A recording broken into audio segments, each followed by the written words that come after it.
Welcome to Keeping It Real, the largest podcast made by real estate agents and for real estate agents. My name is DJ Paris. I'm your guide and host through the show. And today is our monthly series called Unpopular Real Estate Opinions with Chris Linsell. Now, Chris Linsell is a real estate technology analyst and director of content at large for Luxury Presence. He specializes in new solutions to old questions, constantly exploring the cutting edge of technology in the real estate space. Chris has many years of experience as a licensed realtor in the state of Michigan and has worked as a marketer, a digital strategist, and a trainer for major national brands like Berkshire Hathaway Home Services of Michigan, Coldwell Banker Schmidt Realtors, and many others.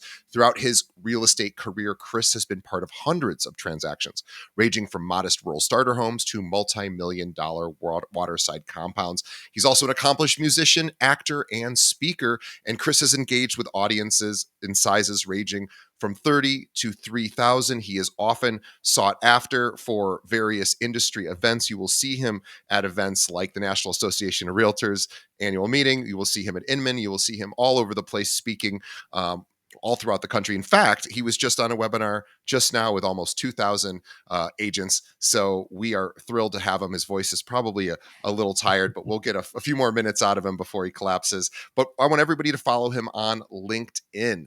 And by the way, you can see his speaking schedule and connect with all of his social on his website, chrislinsell.com. But we're going to have a link to his LinkedIn as well. Just search Chris Linsell, Linsell. You'll find him, and you can see some of his unpopular real estate opinions there as well. Chris, welcome back. DJ, great to be here. Yeah, as always, going to be a fun conversation. Looking forward to chopping it up with you. So I've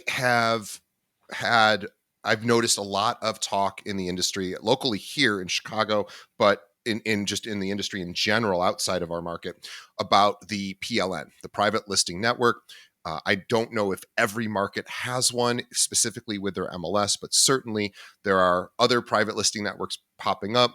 And they, right now, with all the changes and the challenges that have been happening with National Association of Realtors, the MLSs, and sort of trying to figure out where listings are going to live into the future, we are seeing a lot more activity on the PLN, at least here locally. And I just want to get your thoughts on, because I know there's a lot of our listeners who are constantly thinking, should I use it? When should I use it? Why should I use it? Or should I not use it? And how does it fit into this whole idea that I'm also a fiduciary? If I'm restricting the sight of a property or the visibility of a property to agents and the public, is that in conflict with my duties as a fiduciary? So let's dive into it. Let's get some ideas and thoughts from you about what your perspective is on private listing network. I think maybe the best place to start here is to actually define private listings and to remember that this is not a new concept. Like, we have not private listings were not invented in the last 16 months or anything. We've had pocket listings for as long as real estate has existed. Additionally, we've had things in the gray area between a full-on pocket listing and a full-on listed property on the MLS for a long time too. Different markets have different requirements. Different MLSs have different timelines in terms of when a property gets listed and based on what happens. So this is not a new conversation. Let's just first call out, like, private listings have been, in one way, shape, or form, a part of everybody's real estate understanding for a long time. I mean, many years at this point. And what is really, I think, a valuable kind of place to kind of partner with that starting point is to understand, as you correctly called out, real estate professionals have a fiduciary responsibility to their clients, um, to serve their interests and to get them, position them to be successful based on how success is defined for them, and their real estate goals. It is also important to recognize that while real estate professionals have an ethical and moral responsibility to the success and the health of the markets that they serve, they don't have a fiduciary responsibility to the markets that they serve. So I don't have a fiduciary responsibility for, if I'm a listing agent, it is not my fiduciary responsibility to position your clients who are buyers and their best interests. My responsibility is to my clients and their Mhm. best interests. Your responsibility is to your clients. So one thing that we often is kind of a confusion in terms around this conversation is that we confuse real estate professionals and their responsibilities to their market and community and the fiduciary responsibilities they have to their clients. Both of these responsibilities are important, but they are separate and they are to different people. Does that make sense? Yes. Yeah. So let's talk about private listings a little bit. DJ, when you think of private listings, like what is the scenario that you think of when you think of private listings? So this actually happened to my sister, who happened to live next to a retired NFL player. Mhm. And because he was obviously a public figure, he was fairly prominent in the NFL, and had this big beautiful home sitting next to where my sister's property is. When they went put the property on the market, and it's a particularly unusual property. I think it has something like 10 bedrooms, 10 bathrooms. It's one of these kind of, luxury property listings that's funky and kind of weird. And so they didn't want people coming by just to come by to maybe get a glimpse of this celebrity, this athlete, and they also wanted some privacy around the Mhm. listing. So they did not post it on the MLS in the public, the public version of the MLS. Mhm. So it was sitting on the private listing network, Yeah. or the pocket listing Yeah. down there. Yeah. So I see that, and I think the use case for that makes a lot of sense. Uh, Mhm. Obviously, my sister was thrilled because she lives right next door and certainly didn't want people, and people filming with their phones and just coming over and saying, "Oh, this is where so and so lives. Let's see if we can get a glimpse of this Mhm. person." So privacy is obviously important. They live on a public street, so Yeah. so it made sense in that capacity. Yeah. And but it still raises the question: is that in certainly from a privacy perspective, I could argue that's in the owner's best interest. Is it in financially? Is it in their best interest? I don't Mm. know. I guess there's an argument that could be made that maybe it isn't. Well, so that I think is the conventional wisdom here. And in most cases, I would agree with you. In most cases, the open market is the obvious choice for sellers who are looking to maximize their exposure and get top dollar. And it's really, I mean, this isn't like a philosophy. This is just market dynamics. If you want the highest and best price for a typical property, you want to expose it to the most number of people who are potential buyers, such that you get as much interest as possible for that property. But in the instance that you're describing here, yes, there is a privacy element to it, but I would argue, and I recognize this isn't the most popular opinion here, but that's the segment that we're dealing with here. Um, I would argue that it's not just privacy that is being served by the a private listing here. If you have a home that is substantially out of character for a typical listing. Like, let's say the typical listing in your market is, 3 bedroom, 2 bath, $450,000. But then you have that one house down the street that is 10 bedrooms, 10 baths, $6 million. Hmm.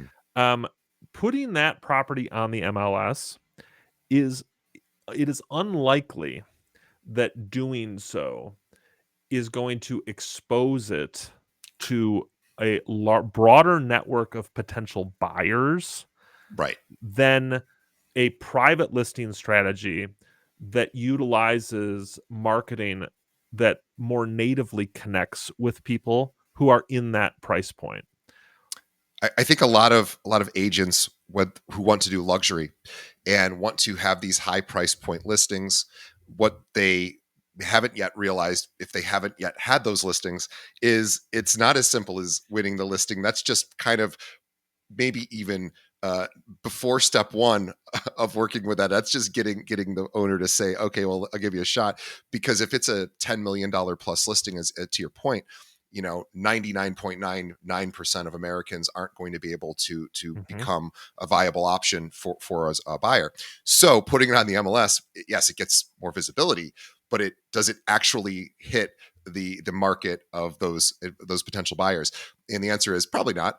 And unless they're just waiting for $10 million properties to hit the Mhm. MLS. And what I've learned from talking to top luxury agents, you work at a company that works with lots of luxury agents, that these luxury listings, it's as much the listing agent's responsibility, or it's Mhm. it's as much work as they do to list the property is to Yeah. secure a buyer.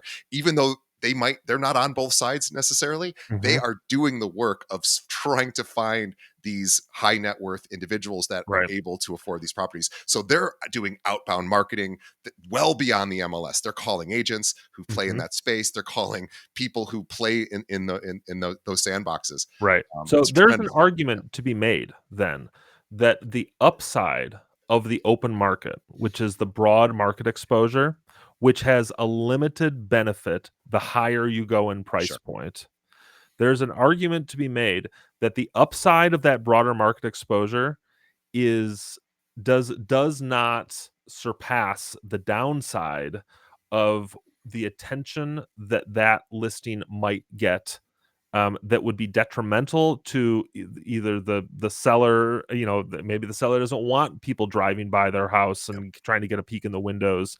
Um, Additionally, there are market indicators that are not as indicative of the health of a property, that wind up being a detriment on super high luxury listings. And let me give you an example.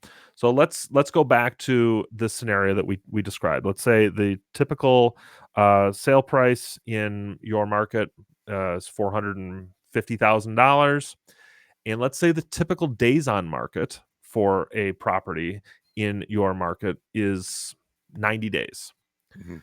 That 90-day number makes sense in the context of a typical priced listing. A $450,000 market or price point, 90 days on market. If you are somebody who looks at days on market and you're looking at a property that is $450,000, but the days on market says 270 days on Mhm. market, as both a consumer and a professional, what's the first thing that jumps to your mind when you see something that's been on the market 3 times as long as the average listing? Yeah, there's something amiss with that property. It's Something's wrong with it, priced right? incorrectly.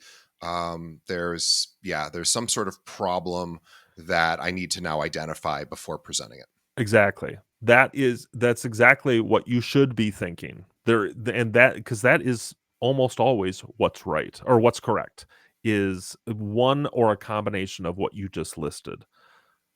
Now, I want you to or shift your focus to that $10 million property that is also for sale in that $450,000 market. And keep in mind that the pool of available buyers for this property is shrunk by a factor of 100. Sure. So what we should be doing is multiplying that days on market by a factor of 100 to account for that, but we don't do that. We Right. see, oh shoot, this house has been on the market for a year and a half now. There must be something wrong with it. Even though there That's isn't a really something great point. there isn't something wrong with it. We just don't have the available buyer pool to support a healthy days on market measure per market. And so but here's the problem. Agents can explain this to their clients until they're blue in the face, but there is an instinct that we as consumers cannot get over, that says there's something wrong with This this. has been sitting on the shelf a little too long. Something's Exactly. wrong. And you know what? Gets a stink on it. Even if you can get somebody to acknowledge the days on market here are not an indication of whether or not this listing, there's something wrong with this listing. The other thing that is, again, extremely difficult to shake as a consumer is this perception that comes into place, like, this has been on the list, on the market for a year and a half. I bet I can lowball this guy. Right. Sure. I bet you they've had no action at, $10 million. I'm coming in with an offer of $5 million, even if the property is worth way more than that, and even if the seller has no expectations of closing in 90 days because they know their property is unique, and sourcing a buyer for a property in this market is difficult because there are so few of them. Mhm. So in these instances, the benefits of the open market are outweighed pretty significantly by the downsides. It's, though, important to call out that there is, I have, at Luxury Presence, we have our team has been working on some resources for private listings, and we've put together kind of a rules to list by, not just rules to live by, but rules to list by when it comes to listing property and deciding whether or not private versus public is the right move. And the first commandment in my rules to list by is that the client's best interests come first every time. Yeah. So your first point on the decision tree is, what is the outcome that is going to benefit my clients? If the outcome is highest and best price at all costs, then the open market is probably the best choice for you. But that isn't always the case, and your client's best interests are something that are determined individually in a bespoke process. There is no rubber stamp for this. And so when we're thinking about the context of private listings and whether or not listing professionals should pursue public markets versus private listing networks, that's the first question to ask: is, where are my clients' best interests served?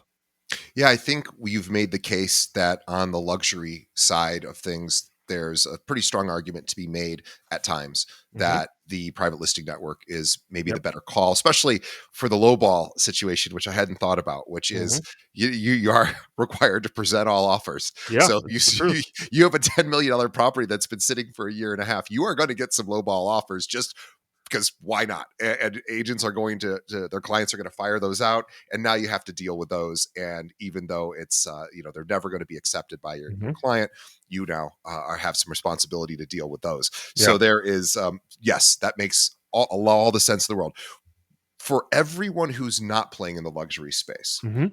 What are your thoughts about private listings for you know sort of average price point Mhm. properties in a market?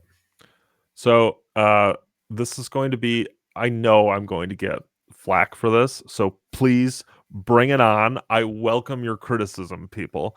Um, Private listings should be a tool in the toolkit of every real estate professional in every market, as long as your organization, or as long as your association allows it. And I'm going to give you two reasons why. The first, private listings are a fantastic tool for price discovery. Price The pricing of properties is becoming more and more difficult in the modern age of real estate for three primary reasons. The first is we've had commission disruption over the last 18 to 24 months that has affected listing prices and the accuracy of pricing history. So And yeah, running comps is harder now.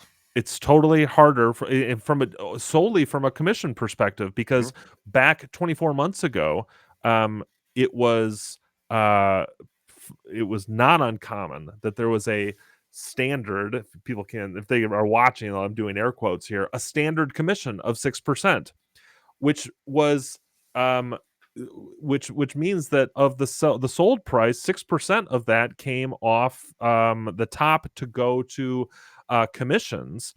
But a lot has changed in the last 24 months, such that 6% is there's the idea of a standard commission is out the window now, and most commissions have been compressed as a result of that. So where most agents were charging 6% before, 5% is the norm now.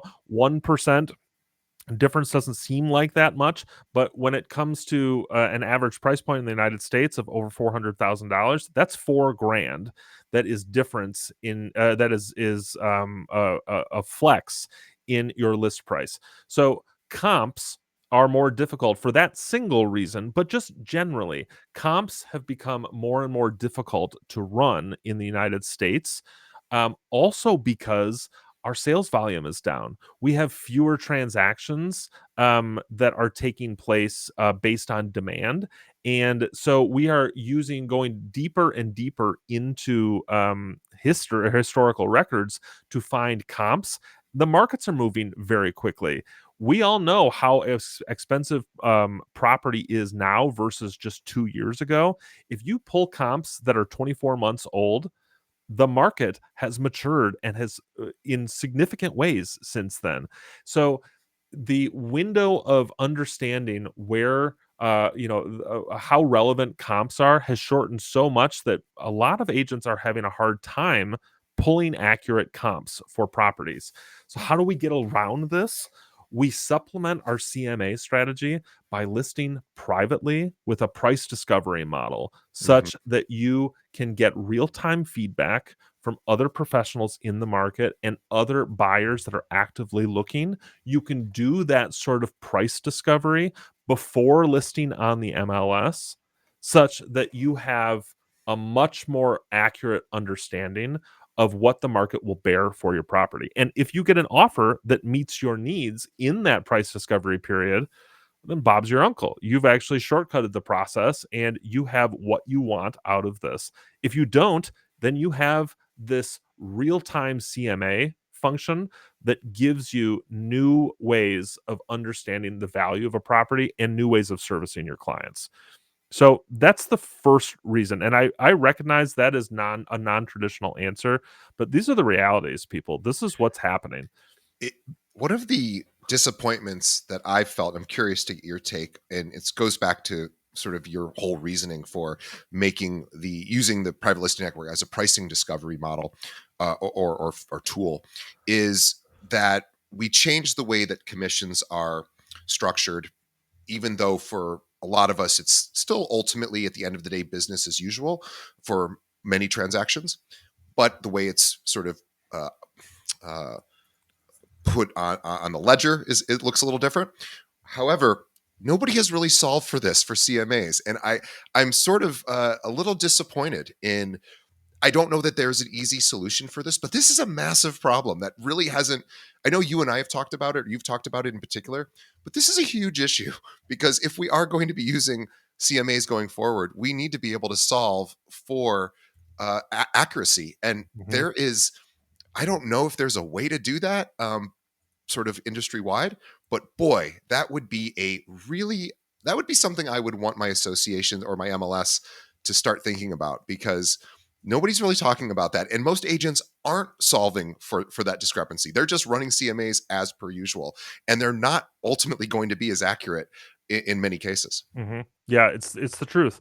And the hard thing about that is we have differing approaches to CMAs across the industry. Folks who have been doing CMAs for 30 years are going to run them differently than people who have been doing CMAs for 3 months. This used to be a relatively standardized practice, such that any Coldwell Banker agent, for instance, who was all trained on the same deck, were getting similar numbers. That maybe the accuracy range was a little wider based on the how if you didn't have as much experience. But I mean, that conventional wisdom is kind of out the window now, Yeah. frankly. And we're rewriting that playbook. There is another reason, though, why I think private listings need to be in the arsenal of all real estate professionals, and it has everything to do with the historical nationwide inventory shortage. And here's what I mean by this.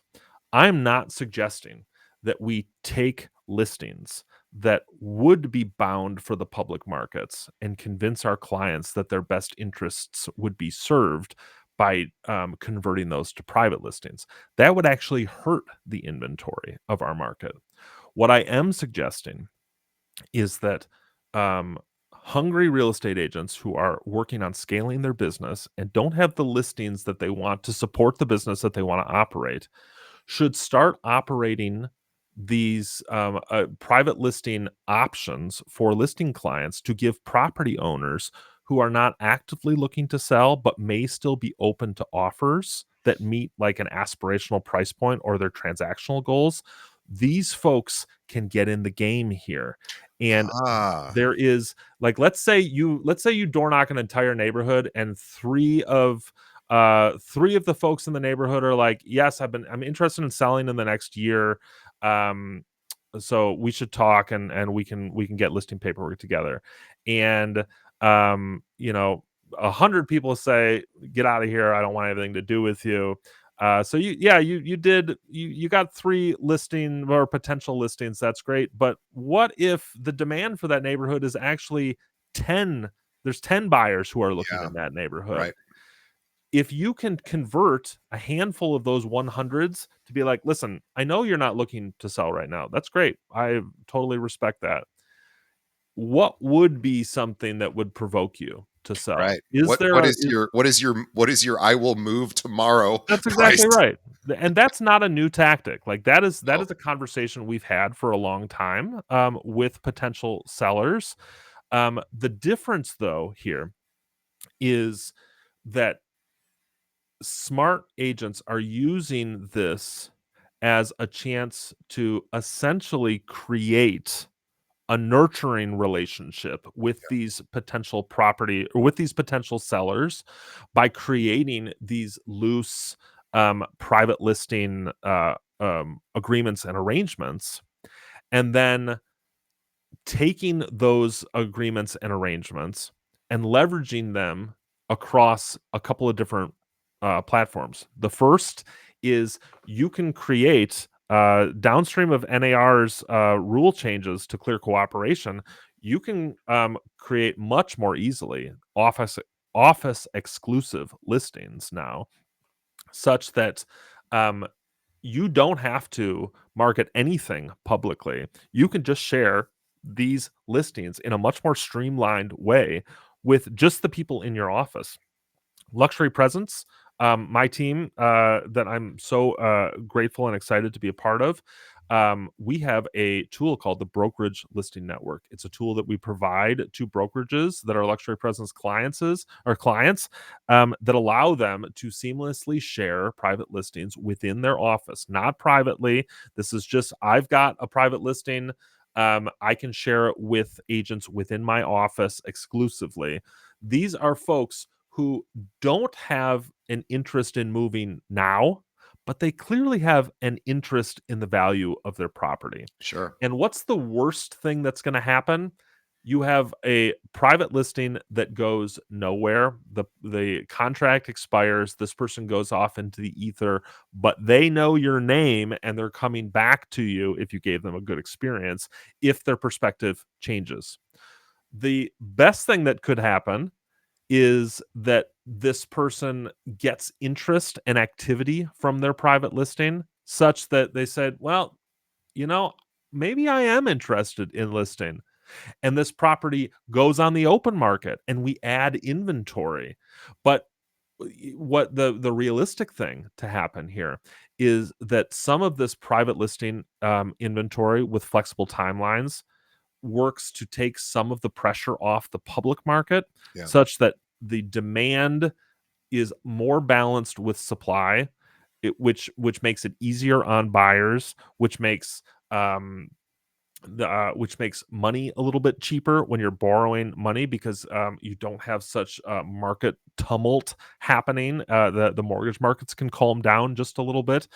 The bottom line is more houses available for sale, public or private, is good for the market when we are hungry for inventory like this.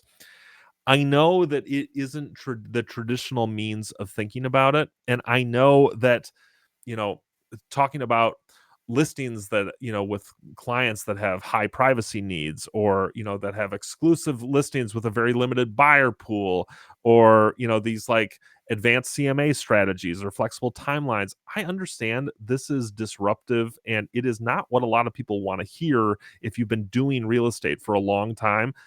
Here's the reality. The old ways of operating are being replaced right now. We are living in a new era of real estate, and you are either a part of that new era or you're on the sidelines watching it.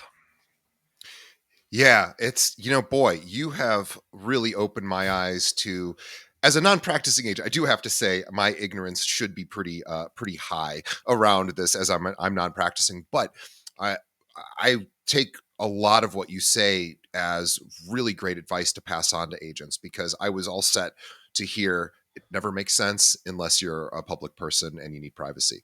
And you've granted some use cases and well argued them to have them make sense. And I'm thinking, maybe I should put my own property up there with a sort of a higher than what I would expect to get price, because everyone's got that I'll sell today price if it comes through. And in my particular neighborhood, there aren't a lot of listings, so that might be something to consider. And so there are use cases for this, and I'm really grateful that you brought those to our attention. I know that this provided a ton of value for our listeners, and we'll continue to discuss controversial topics like these. Maybe next month, if it's still in the ether, we could talk Mhm. about the U.S. credit being downgraded and what that just did effectively to the lending market, which Yeah. I hadn't even thought of that as a downstream effect. Of course, it is, and it drove obviously rates up, and people are Yeah. probably a little bit more stressed than they were with buyer situations now. So anyway, we could talk about that in a future episode, but this was great. Thank you for this long and in-depth and thoughtful conversation around the private listing network. I had such a really digital view of this, a black or white perspective, and there are shades of gray that really make make it so that it could and does Mm. possibly make sense in certain situations. And I appreciate you bringing that to our listeners. That's a tremendous value. So, on behalf of our listeners, Chris, thank you for your insight. You are truly, somebody who is so well learned in these kind of topics. We're so grateful to have you. And we should also talk about where you are going to be featured. Are you speaking any engagements coming up? I have a couple of private events coming up that I can't talk about on the air here, but if y'all know that I'm coming, I'll see you soon. Um, and otherwise, I'm really leaning into some of the amazing opportunities that we're creating from a content perspective at Luxury Presence. We are getting ready to release our next set of content in our content series called the A List. I recently sat down and interviewed Sally Foster Jones, who is one of the leading professionals. I think she runs the number one team in the country out of Beverly Hills. We just recently released a set of 3 long form interviews with her. I also sat down with Ben Balak of Beverly Hills, former real estate reality TV star, media personality, to get his take on things. We're getting ready to release some long form interviews with him. So if you're looking for a little bit more Chris Linsell in your life, head over to the Luxury Presence YouTube channel. You can listen to me talk ad nauseum about some of the best, most important topics in real estate with some of the industry's most impressive and successful professionals. Lot to be excited about right now. Great. Well, chrislinsell.com is where you can go to learn all about Chris and Mhm. follow him on all the different social platforms, in particular X and LinkedIn. He is very prominent there. And Chris, thank you as always. On behalf of Chris and myself, we want to thank our audience. Chris has been with us for many years, coming on every month, spending time that he really doesn't have, and he is gracious enough to provide to us. So we are thankful. And as always, for the best way you can help us is by telling a friend. Think of another realtor that needs to hear about private listing network sort of conversations and pros and cons. And this was a great recap of when and why not to use it. And so let's shoot that over to them. We'd appreciate it. Of course, if you aren't yet a subscriber, just find us wherever you're listening to this right now. Hit that subscribe button. We'd appreciate you, as well as let us know what you think of the show. Leave us a review. Also, if you have an idea, a topic, something that you're wanting Chris to noodle on and come up with some specific opinions about, let us know. We appreciate that. We always love hearing from our audience. And of course, thank you to all of our sponsors who keep us running this show effectively, and all the staff that helps get this thing put on the air. So, Chris, thank you once again. We will see everybody on the next episode. Thanks, DJ. Talk to you soon.